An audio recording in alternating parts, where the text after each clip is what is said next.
Hi guys, it's me again, Lindsay Pomoseno, your contratista girl. So today, nandito tayo sa Shore 2 Residences. This unit is a 24 square meter and also this unit is a second hand na rin po. So tignan natin kung paano natin minake-over ang property na to. So simulan natin dito sa kitchen side ni client.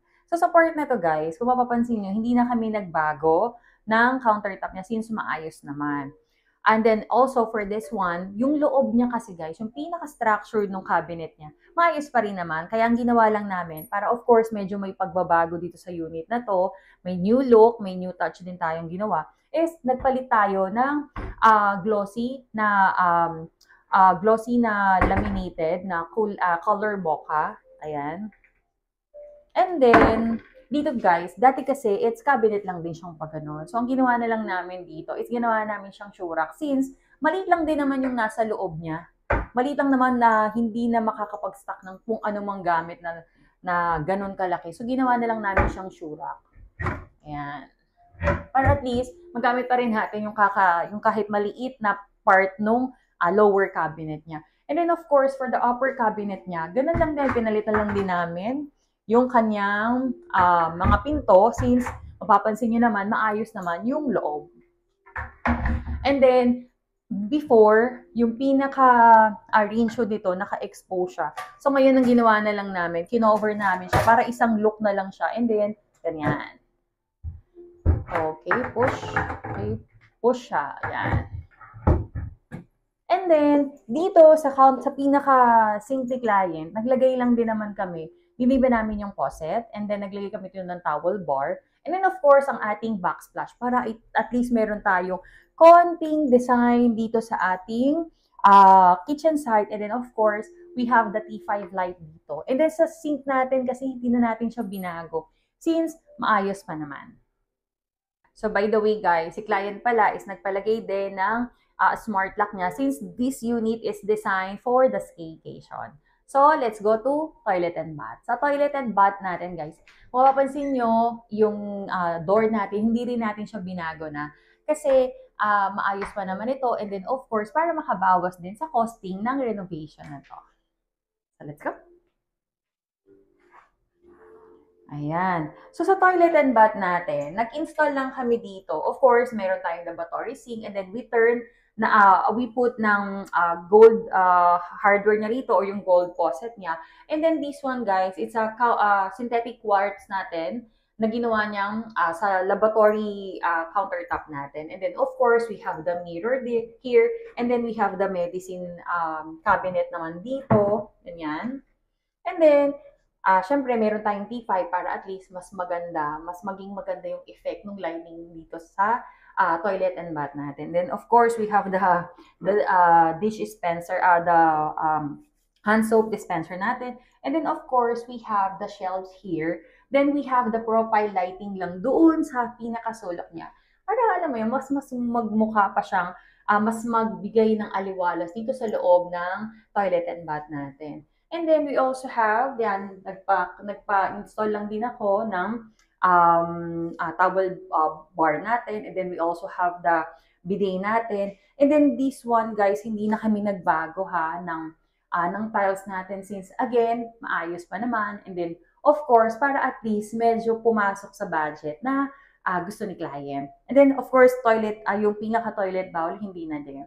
Nagpa-install lang kami dito ng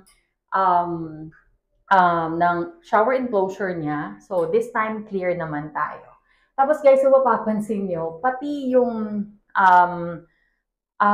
heater natin, guys, hindi na rin kami nagbago since gumagana pa naman. Charan! So, ito na yung part ng bed ni client. But wait, ibibitinin ko muna kayo sa side na yon. So, dito muna tayo sa micro cab ni client. So, ito is, nag-fabricate kami ng bago. And then, of course, push to open yung mga cabinets natin. Microwave, nagbago din po kami. And then, of course, we have the microwave cabinet. And then, of course, we have the 7.2 cubic po na refrigerator ni client. So, dito naman sa wardrobe side ng unit na to. So, instead na wooden yung nilagay namin na shelves, mas ginusto namin ilagay yung glass para mas mukha lang siyang maaliwalas. Plus, yung meron tayong lighting sa taas para mas magbigay lang ng mas maaliwalas pang look dito sa part ng ating wardrobe side or yung ating ding ledge na meron tayo dito sa side na to.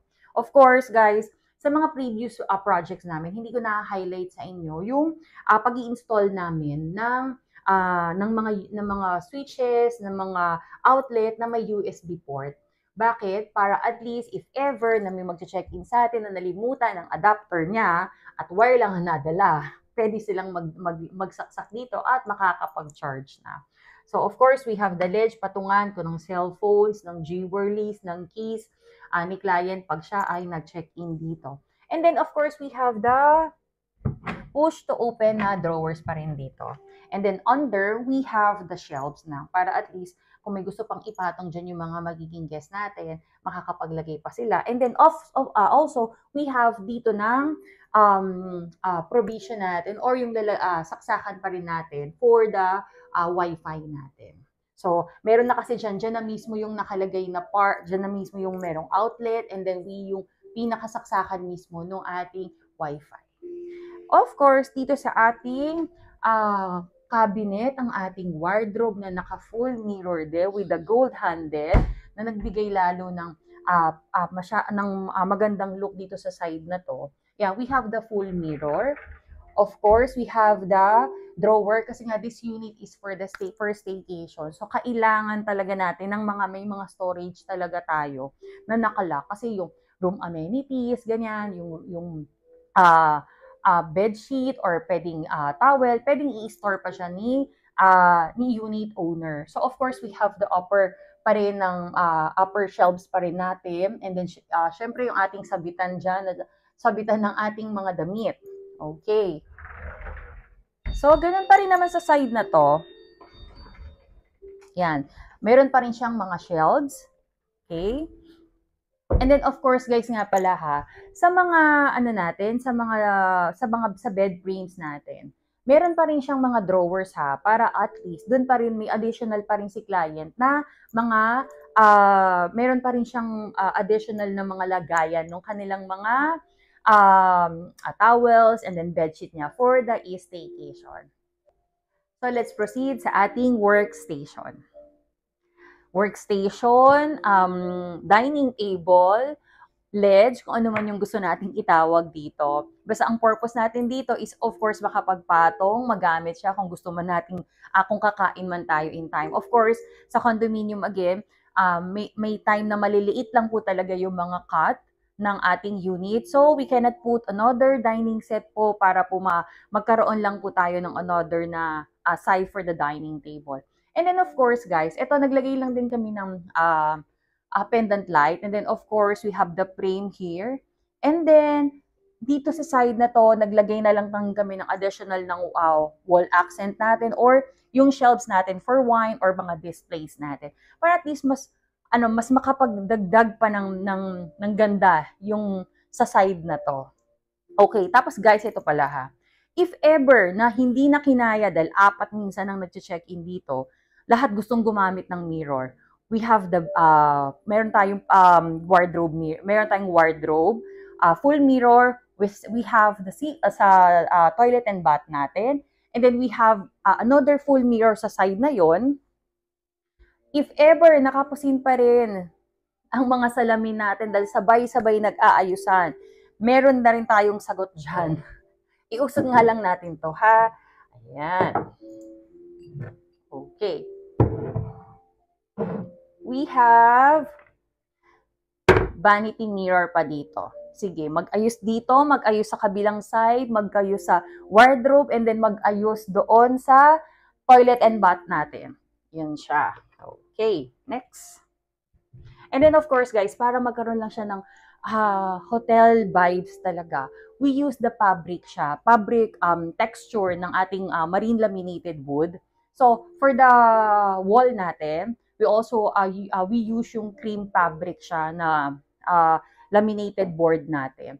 And then, of course, para medyo may accent pa rin tayo sa light dito, we have the profile lighting dito. And of course, dito rin guys, nag-profile light din kami dito. And then we have, of course, may dalawa tayong chair na ina-adjust din siya kung ano yung height na gusto mo. Yung meron siyang limit, of course, ha. And then dito guys, meron din tayong mga drawers na push to open. Yan. So we have 4 na drawers na push to open. And then, another mga USB port, outlet, switches ng ating mga light dito sa unit. So now, proceed tayo sa side ng mirror natin na napaka-sexy. So ito guys, i-highlights ko lang din yung magandang kinalabasan nitong full mirror natin. Na instead na, kasi the usual kasi lang na napagtanungan ko is talagang 4 feet, 5 feet lang siya. This one guys, as in 8 feet yung taas. Thank you nga pala sa supplier ko na nag-take ng risk talaga para lang ibigay sa akin at i-deliver sa akin yung gusto kong outcome ng mirror natin. Of course, dito we have the we have the backlight din na para at least mas emphasize yung pagka-curve nung ating or pagka-sexy nung ating mirror dito sa side na to. Ang ganda niya lang sobra. Salamat talaga sa pag-take ng risk para magawa to. Okay? So, dito tayo ngayon sa ating magandang curtain. Okay. So, sa curtain natin, guys, so we have the sheer lang. Of course, para at least kung gusto ni client lang na shaded lang siya, pwede. And then, kung gusto naman medyo silawin, pwede natin siyang i-black curtain at naka-black curtain tayo, guys, by the way, ha. So, sobra lang din ang elegant look ng curtain na to. So, dito sa headboard natin, so, pa-wave yung naging vibe ng unit na to. Even yung ceiling natin, guys, kung mapapansin nyo, naka-alon-alon yan, naka-wave yung ating design. Para at least medyo kakaiba naman yung ginawa natin this time.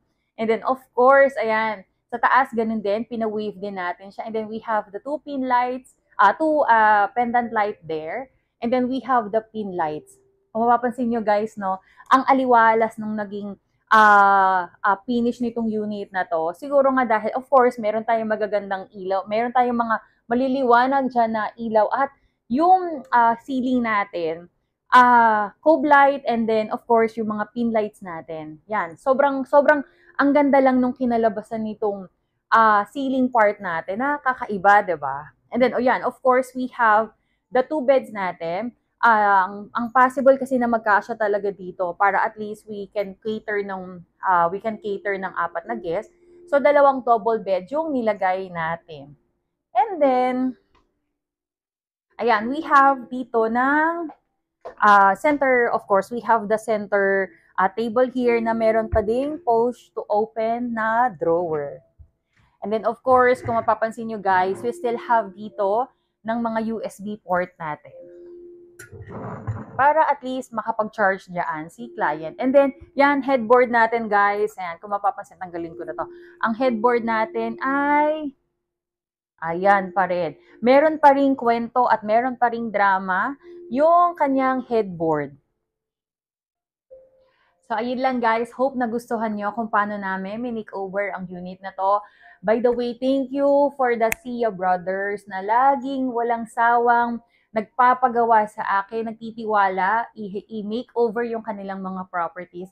Thank you so much po. And again, kung gusto niyo po ng ganitong kagandang project, please contact me to this number or message me to my Facebook account, Gidinia Deans Nepomuceno. Till my next vlog.